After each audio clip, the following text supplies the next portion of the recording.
節目開始前，邀請你加入成為會員，支持我哋，使我哋嘅事工更往前。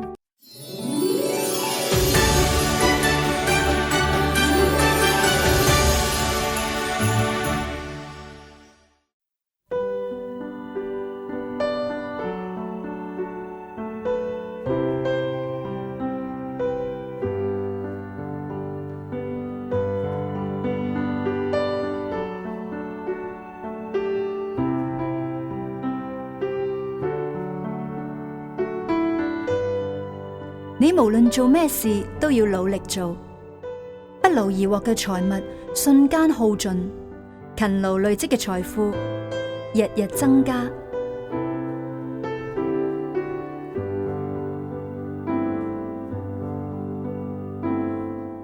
辛勞工作，生活無憂，終日閒談，一定會窮苦。懶惰唔做嘢，只係羨慕人，結果一無所得。勤勞嘅人不但富足，而且有餘。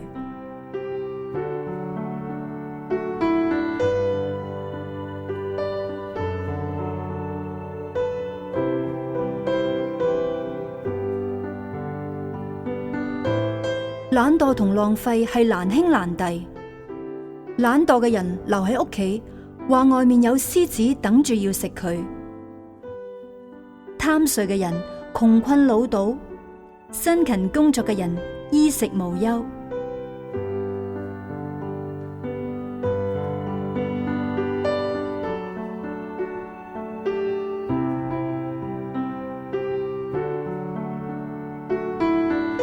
懶惰嘅人成日沉睡，游手好閒嘅人一定會捱餓。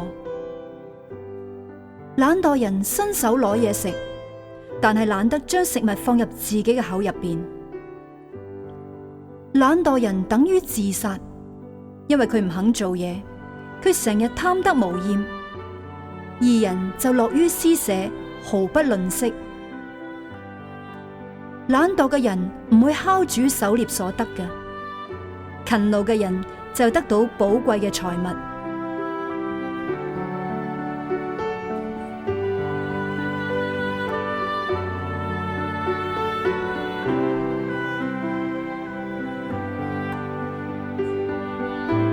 勤於耕種嘅農夫食用無缺，追求虛幻嘅人愚不可及。懶惰嘅農夫唔肯依照季節耕種，喺收成嘅時候肯定一無所獲。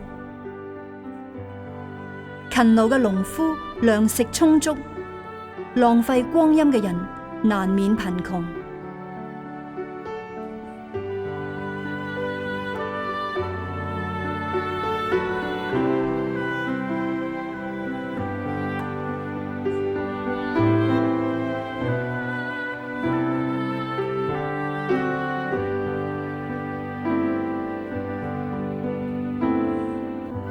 要遠離所有游手好閒、唔遵守教導嘅信徒。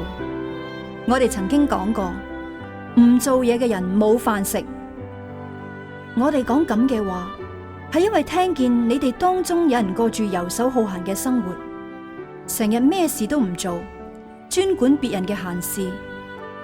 咁樣嘅人，我哋奉主耶穌基督個名警告佢哋，命令佢哋要安靜落嚟，親手工作嚟維持生活。你哋要努力不懈嘅行善，或者有人唔肯服從我哋嘅吩咐，咁嘅人你哋要小心，唔好同佢哋同流合污，要使佢哋覺得慚愧，但係亦都唔好將佢哋當作敵人，要好似對待弟兄姊妹一樣咁樣勸導佢哋。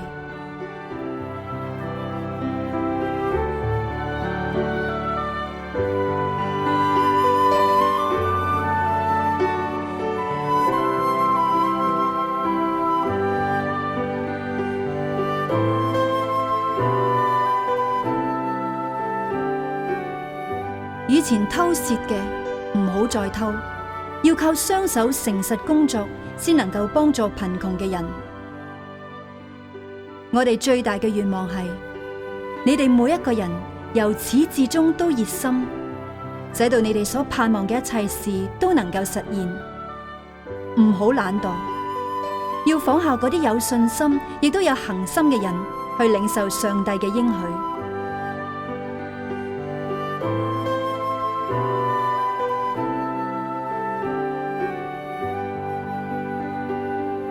你哋必須剛強，唔好沮喪。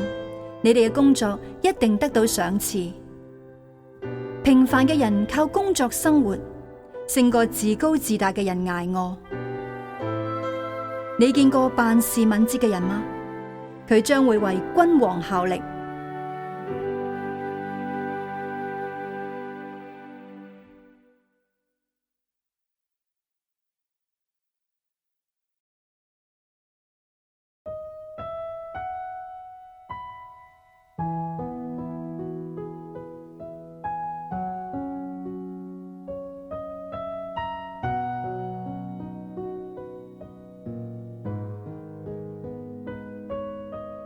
自以為忠信嘅人好多，貨真價實嘅又有幾多個呢？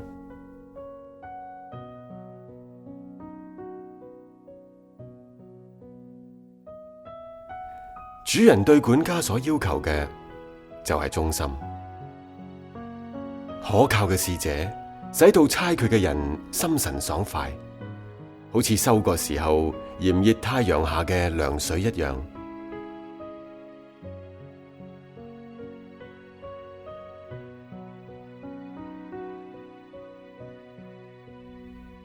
一個人喺小事上靠得住，喺大事上亦都靠得住。一個人喺小事上唔誠實，喺大事上亦都唔誠實。如果你哋喺處理今世嘅錢財上靠唔住，仲有邊個會將真實嘅財富託付俾你哋呢？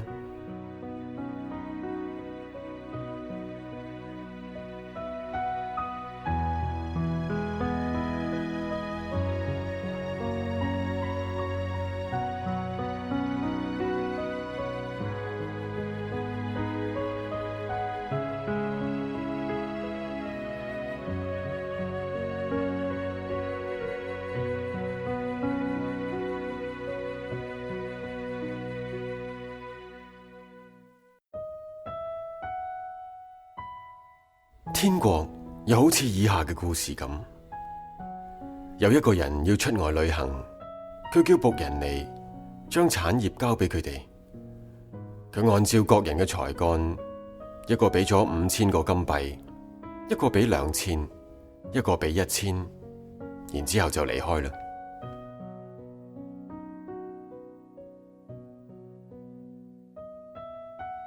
過咗好耐，嗰幾個僕人嘅主人翻嚟，同佢哋結賬。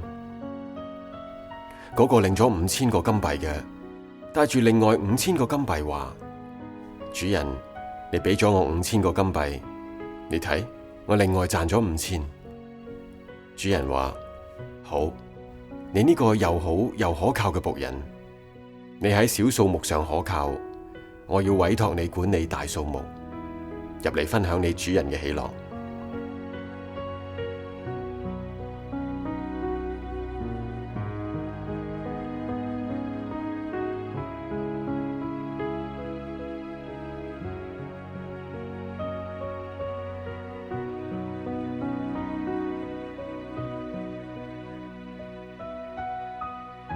嗰個領2000個金幣嘅話：主人，你俾我2000個金幣，你睇下，我另外賺咗2000。主人話：好，你呢個又好又可靠嘅僕人，你喺小數目上可靠，我要委託你管理大數目，入嚟分享你主人嘅喜樂。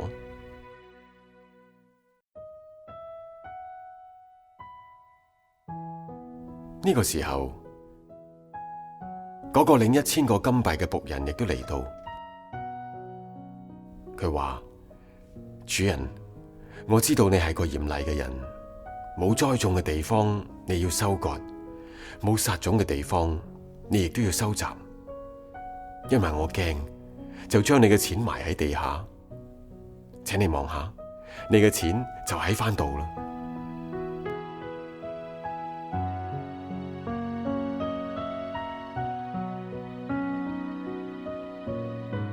佢嘅主人話：你呢個又壞又懶嘅僕人，既然你知道我喺冇栽種嘅地方亦要收割，冇撒種嘅地方亦要收集，你就應該將我嘅錢存入銀行，等我翻嚟嘅時候可以連本帶利一齊收翻。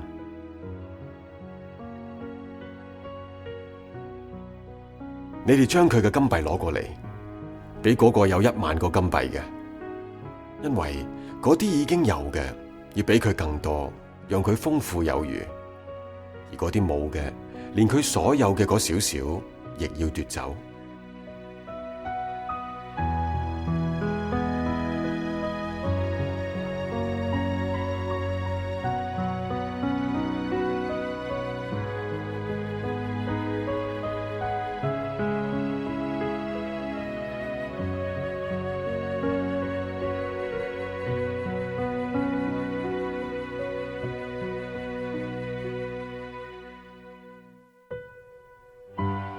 耶穌問：咁樣邊個係又可靠又機智嘅管家呢？就係受主人指派嚟管理家務，按時將糧食分配俾其他僕人嗰位。主人翻嚟嘅時候，見到呢個僕人咁忠於職守，呢個僕人就有福啦。我要俾你哋知道，主人要派佢管理佢所有嘅產業。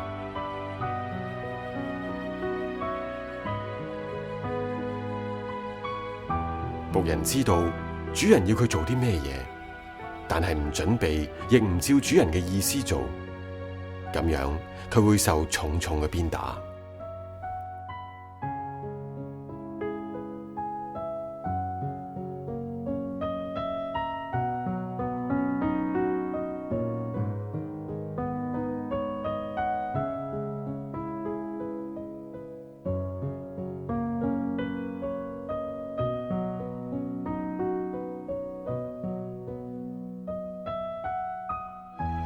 做下屬嘅，你哋要事事聽從世上嘅僱主。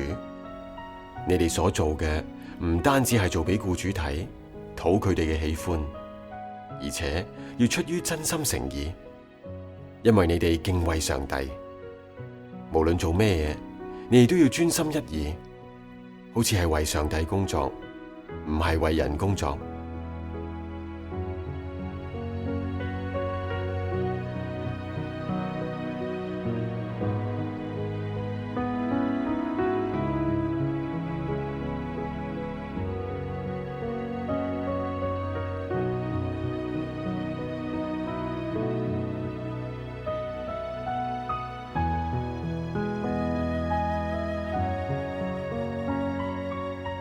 既然每一個人都係上帝各樣恩賜嘅好管家，就要照住由上帝所領受嘅種種恩賜彼此服侍。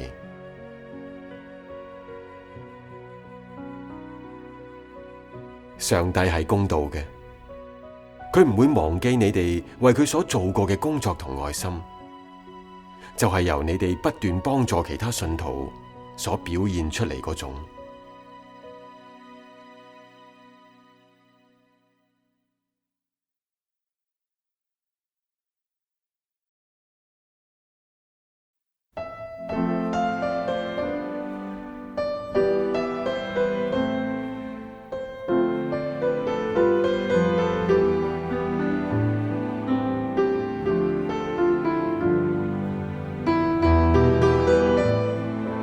起初，上帝創造天地。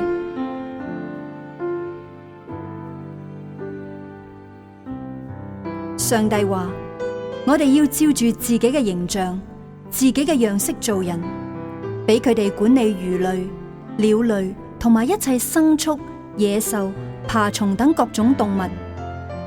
主上帝將人安置喺伊甸園，叫佢哋修理並且看守園子。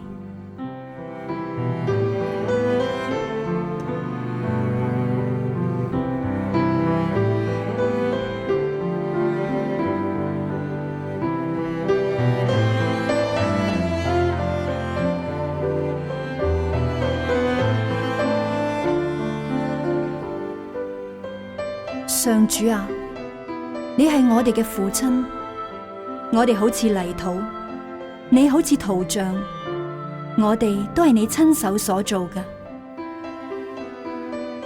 上帝賜俾我哋能夠睇嘢嘅眼睛，能夠聽見嘅耳朵。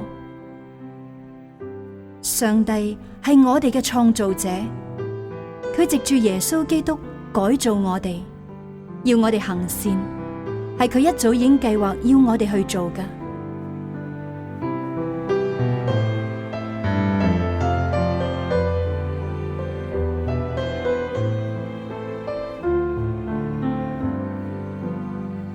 上帝喺6日內創造天地海同埋其中萬物，但喺第7日休息。因此，上帝賜福安息日，定為聖日。神話你有6日可以工作，第7日係分別歸我嘅安息日。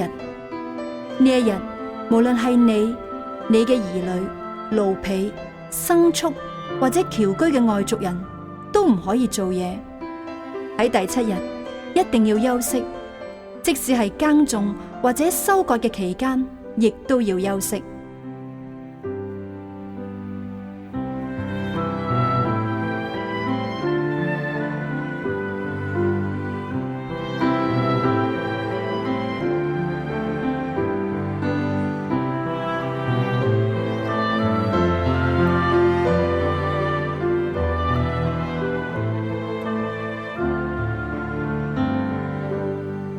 如果唔係上帝建造房屋，建造嘅人嘅工作就完全無效；如果唔係上帝守護城池，看守嘅人就徒勞無功。所以你哋要企穩，唔好動搖，要不辭勞苦咁為主工作，因為你哋知道為主工作絕對唔會係徒然嘅。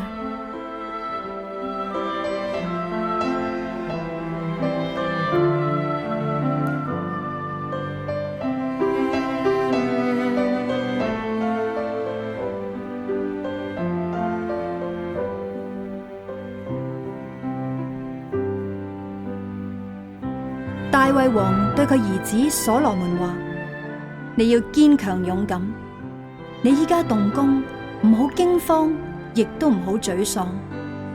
我所侍奉嘅主上帝與你同在，佢一定唔會撇低你，亦都唔會丟棄你。佢要同你同在，直到你完成建造聖殿嘅工作。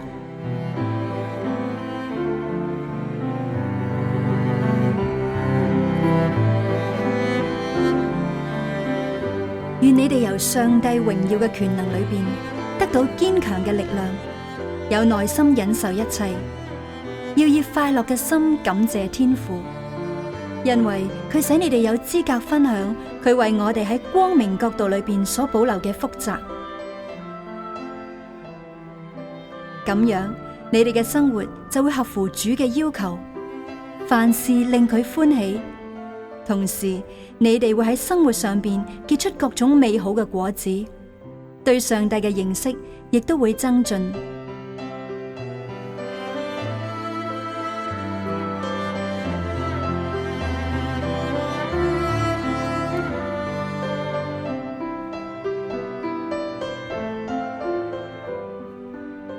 上帝要打開天上豐富嘅倉庫，按時降雨，滋潤你哋嘅田園，使你哋嘅事業蒙福，使你哋嘅地富足有餘。